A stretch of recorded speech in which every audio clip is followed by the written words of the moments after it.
Hey folks, happy you're welcome back to the channel. Thank you for watching.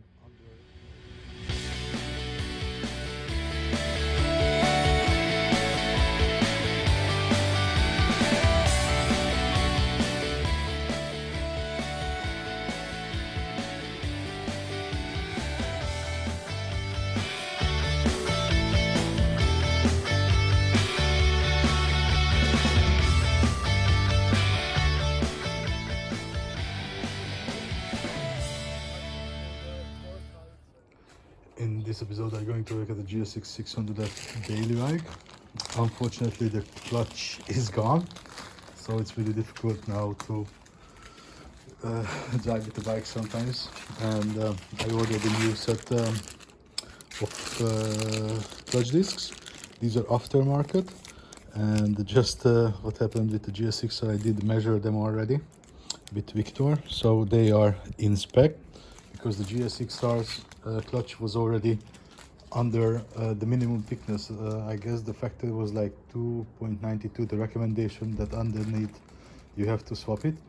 And now when I measured that, that was 2.9 already, so that was, I guess, maybe wrong construction or something, some different issues with that. But now here is these all are measured, and because here is the cover, actually I'm just going to try to move the under panel and the side panel. Don't have to take off entirely. And of course, with the new clutch, I'm gonna get a new oil as well. It still has like a few hundred kilometers to the 10,000. I do not keep the 6,000 recommendation. I do always 5 and 10, and then it's gonna be a lot of job. Gonna replace also the fork coils and check the valve clearance later. But now I'm just gonna swap the oil and the clutch, drive a little bit, and then do every others. So that's hopefully not gonna be too big problem. So I don't expect anything actually, so it should be a really quick job, I guess. So let's warm up a little bit and then release the oil. So now the bottom cover is off. I'm just gonna release the oil.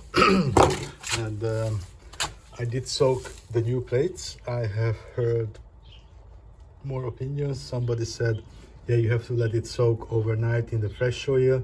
Somebody says, yeah, but because it does not absorb the oil, it's just for the surface, for a little bit of lubrication.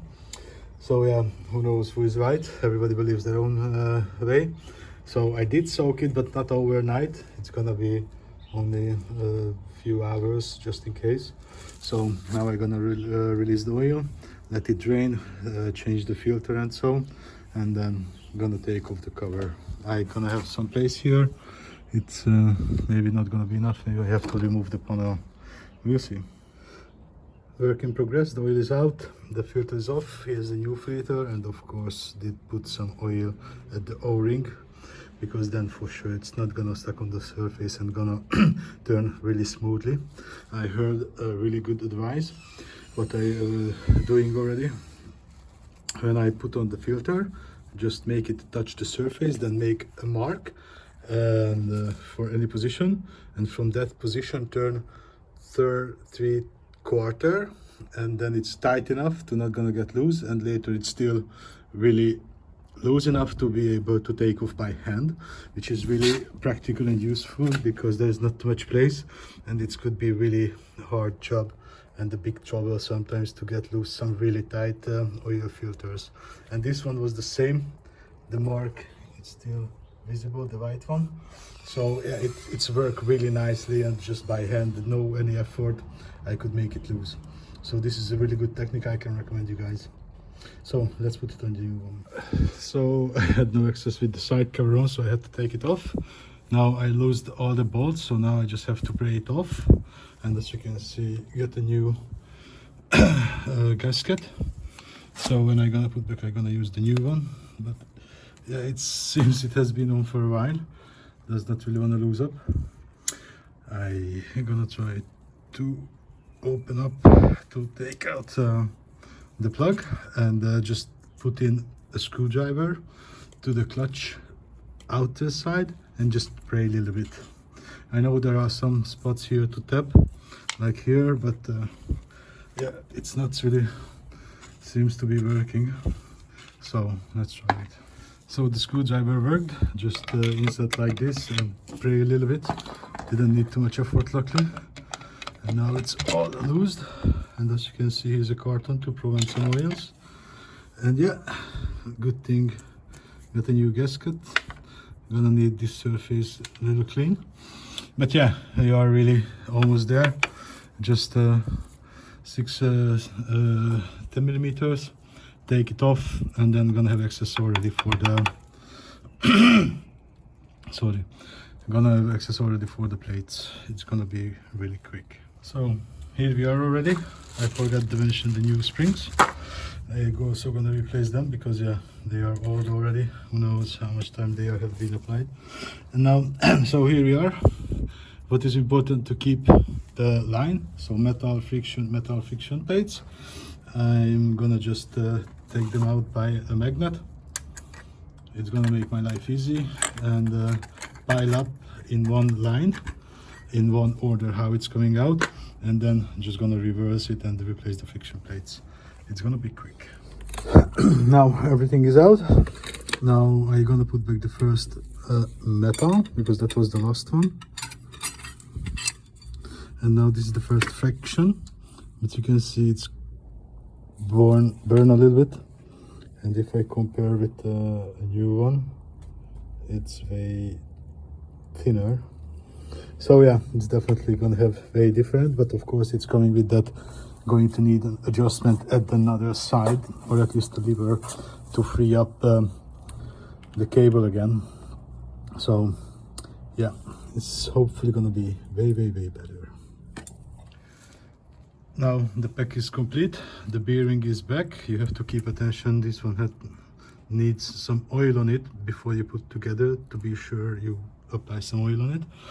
And I made a little bit of mess, but now I can put back the hub, and then with the new springs, with the bolts, everybody do different, but I do piece by piece to be sure do not rip out the threads. And yeah, now I'm just gonna put back, and then can go back the side cover actually, and it's almost done. I was putting in the new springs, and I just noticed the old one, what was in the bike already, longer than the new one. It's an aftermarket one, but they say the new one should be longer. But it's hard to say because of the color difference, but it seems it's a little bit thicker. I hope it's not gonna get some problem, but I'm getting kind of fed up with this aftermarket shits. If it's not gonna work, then probably this was the last time I got aftermarket clutch. Now the springs are in, everything is torqued. Now I can put back the cover. It's really almost done. Unfortunately, the old gasket does not want to cooperate. It came off from pieces, so I really have to clean the surface. Otherwise, the new not gonna close well. And before I put back, have to be sure it's dried, no oil on it or no any residue, to be sure it's gonna seal well. Now the cover is torqued with the new gasket. It's time to put in some fresh oil. Now I put some oil in the bike, but now first you're gonna spin a little bit, because then the filter gonna pick up some oil and things like that. So time to start. So the pressure build up working really quickly. So now I'm gonna add a little bit and then gonna check. And now it's almost good. It's almost good. A little bit needed some adjustments, but now hopefully it's gonna work very different. It's gonna make now it's working well. I did adjust it. It feels really good. Much smoother, of course, how it's picking up the gears. Of course, I'm gonna take her out for a spin, and then I'm gonna say more about it. Yes, now the bike is back in one piece again. What I'm gonna do now, I'm gonna let her settle for a while till the oil drop back, and then later still gonna check the oil. Probably gonna need some extra because it still didn't drop back too much. So yeah, the clutch is done actually. Hopefully you're gonna have a way better ride. I'm gonna test it out soon. So that's it for this episode, guys. Thank you for watching. If you liked it, see you in the next one. Bye bye.